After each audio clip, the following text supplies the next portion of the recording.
ఆదిగురువు, భోళాశంకరుడు, నీలకంఠుడు ఇలా ఒకటేమిటి, శివుడికి అనేక పేర్లు ఉన్నాయి. ఏ పేరుతో పిలిచినా భక్తుల కోరికలు తీరుస్తాడు. ఏడాదికొక్కో శివరాత్రి పేరుతో ఆయన్ని స్మరించుకుంటూ పూజలు చేస్తూనే ఉంటారు. ప్రతీ నెల బహుళ చతుర్దశి నాడు మాసశివరాత్రి వస్తుంది. మాఘ బహుళ చతుర్దశి రోజు వచ్చే మహాశివరాత్రి అంటే మరింత ప్రత్యేకం. ఈ ఏడాది శివరాత్రి మార్చి 8 శుక్రవారం వచ్చింది. ఈ ఏడాది వచ్చే శివరాత్రి సర్వార్థ సిద్ధియోగ కాలంలో ఏర్పడిందని జ్యోతిష్యశాస్త్ర నిపుణులు చెబుతున్నారు. 300 సంవత్సరాల తర్వాత ఇలాంటి అరుదైన కలయిక జరిగిందని పండితులు చెబుతున్నారు. మహాశివరాత్రి రోజు శివయ్యకు అభిషేకం చేస్తే జన్మ దోషాలు తొలగిపోతాయి.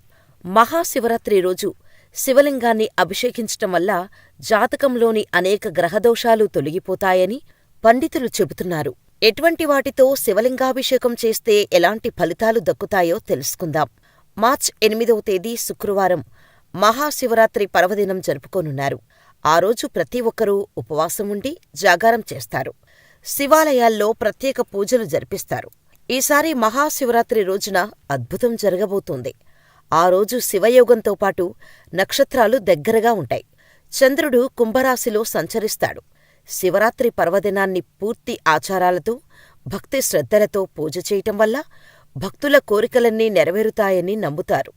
మహాశివరాత్రి చతుర్దశి తేదీ పాల్గొనమాసం కృష్ణపక్షం త్రయోదశి తిథితో కలిసి వస్తుంది. ఆ రోజు మాసిక శివరాత్రి, ప్రదోష వ్రతం కలిసి రావటంతో శివయ్యను పూజించటం వల్ల రెట్టింపు ఫలితాలు పొందుతారు. సాధారణంగా అందరి దేవుళ్లను పగటిపూట పూజిస్తారు. కాని శివుడిని మాత్రం పగలు రాత్రితో సంబంధం లేకుండా పూజిస్తారు. మహాశివరాత్రి రోజు శివుడికి అర్చన చేయడం ఎంతో ప్రత్యేకత సంతరించుకుంటుంది. శివలింగాన్ని అభిషేకిస్తే దోషాలు తొలగిపోతాయని పురాణాలు చెబుతున్నాయి. మహాశివరాత్రి రోజు శివలింగాన్ని పూజించటం వల్ల జాతకంలోని నవగ్రహ దోషాలు తొలగిపోతాయి. ముఖ్యంగా మానసిక క్షోభ సమస్యలు, తల్లి ఆరోగ్య సమస్యలు పోతాయట. స్నేహితులతో సంబంధాలు, ఇల్లు, వాహన సౌఖ్యం లభిస్తుంది. గుండె జబ్బులు, కంటి రుగ్మతలు, కుష్ఠవ్యాధులు, చర్మ సంబంధిత సమస్యలు, జలుబు, శ్వాసకోశ వ్యాధులు, కఫం, న్యూమోనియా సంబంధిత వ్యాధుల నుంచి ఉపశమనం కలుగుతుంది. శివుడికి ఇష్టమైన పత్రాలు, బిల్వదళాలు. శివలింగం మీద ఒక చెంబు మంచినీళ్లు పోసి బిల్వపత్రాలు ఉంచినా సరే శివయ్య మనసు కరిగిపోతుంది. శివరాత్రి రోజు శివలింగం బిల్వదళాలు ఉంచి పూజ చేయటం వల్ల వ్యాపారంలో పురోగతి, సమాజంలో మీ ప్రతిష్ట పెరుగుతాయి. శివుడికి ఇష్టమైన నైవేద్యాలు సమర్పించటం వల్ల ఇంట్లోని అలజడలు, దుష్టశక్తులు, ఇబ్బందులు, ఆందోళనలు తొలగిపోతాయి. మందార పువ్వు సమర్పించటం వల్ల కంటి, గుండె జబ్బులను దూరం చేస్తుంది. శివలింగానికి ఉమ్మెత్త పూలు, పండ్లు సమర్పించటం వల్ల మాదక ద్రవ్యాల అలవాటు నుంచి బయటపడతారు. విషజీవుల వల్ల కలిగే ప్రమాదం తొలగిపోతుంది. శివరాత్రి రోజు జాగరణ చేస్తారు. రాత్రంతా నిద్రలేకుండా మేల్కొని ఉంటూ శివనామస్మరణ జపిస్తూ ఉంటే శివయ్య ఆశీస్సులు లభిస్తాయి. పురాణాల ప్రకారం పార్వతీదేవి కోరిక మేరకు శివుడు శివరాత్రి సూత్రాన్ని చెప్పి శివరాత్రి రోజున ఉపవాసం ఉన్నవాడు తనకి ప్రీతి పాత్రుడిగా ఉంటాడని చెప్పాడు.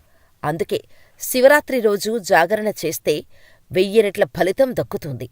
శివరాత్రి రోజు శివలింగానికి అభిషేకం చేయటం వల్ల శివుడు పులకించిపోతాడు. ధూపదీపాలతో, పూలతో భోలేనాథుడిని పూజించాలి.